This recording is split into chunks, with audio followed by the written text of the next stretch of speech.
সাবধান, আপনার বয়স কি ৫০, ৬০ বা তারও বেশি? তাহলে এই কথাগুলো একবার মন দিয়ে শুনুন। ভুলেও এই ভিডিওটা স্কিপ করবেন না, কারণ আজ আমরা এমন একটি সমস্যার কথা বলবো যেটা নীরবে আপনার চলাফেরার ক্ষমতাকে ধীরে ধীরে কমিয়ে দিচ্ছে।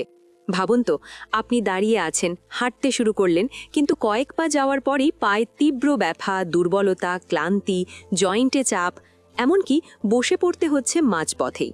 ছোট ছোট কাজ যেমন বাথরুমে যাওয়া, বাজারে যাওয়া, এগুলোও কঠিন হয়ে যাচ্ছে। অনেকেই ভাবেন এটা হয়তো বয়সের স্বাভাবিক লক্ষণ, কিন্তু বাস্তবতা হলো বিষয়টা এতটা সহজ নয়।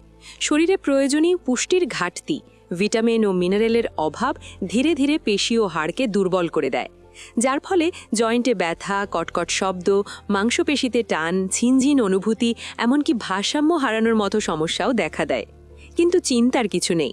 আজকের এই ভিডিওতে আমি আপনাদের এমন কিছু সহজ এবং কার্যকর ঘরোয়া উপায় জানাবো, যেগুলো সঠিকভাবে ব্যবহার করলে পায়ের ব্যথা, অবসভাব, ঝিনঝিন, দুর্বলতা সব কিছু ধীরে ধীরে কমতে শুরু করবে।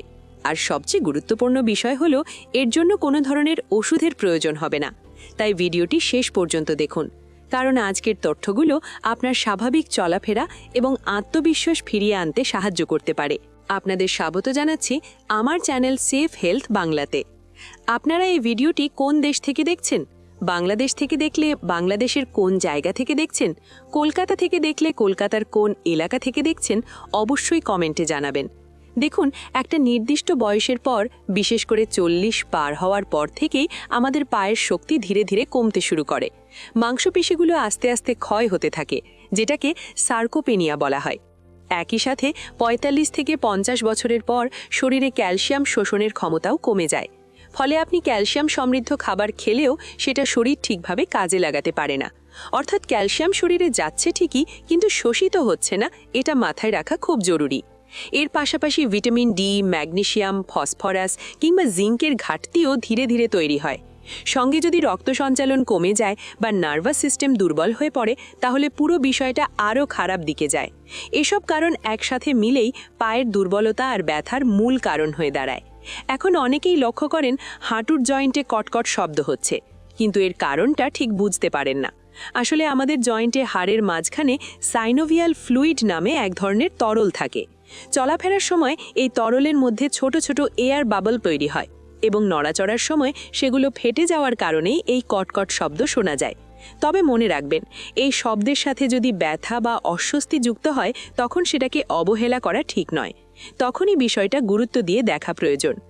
এখন পর্যন্ত আমরা যেসব কারণ জানলাম, সেগুলো মাথায় রাখলে সমাধানটা বোঝাও সহজ হয়ে যায়।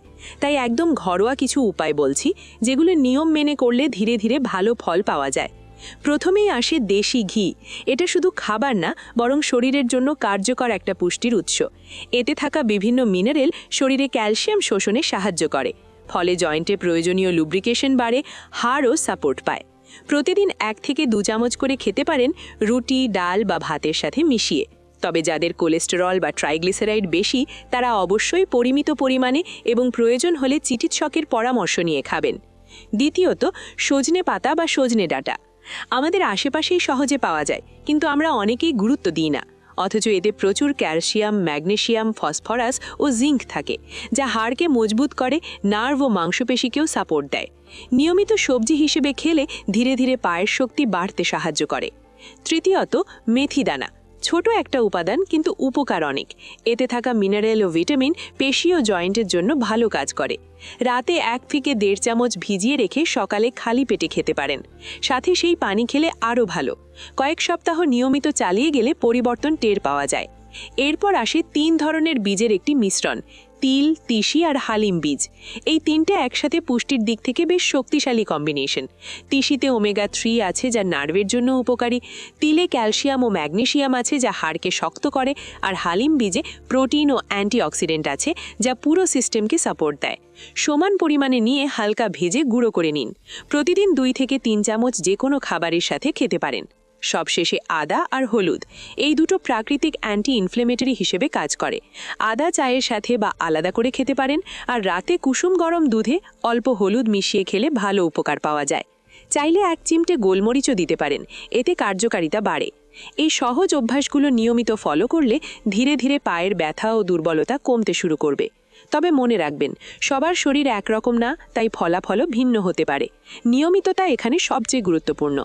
যদিও ভিডিওটি উপকারী মনে হয়, লাইক, শেয়ার এবং সাবস্ক্রাইব করতে ভুলবেন না, যাতে আমরা ভবিষ্যতে আরও উপকারী হেলথ টিপস এবং হোম রেমেডি ভিডিও নিয়ে হাজির হতে পারি।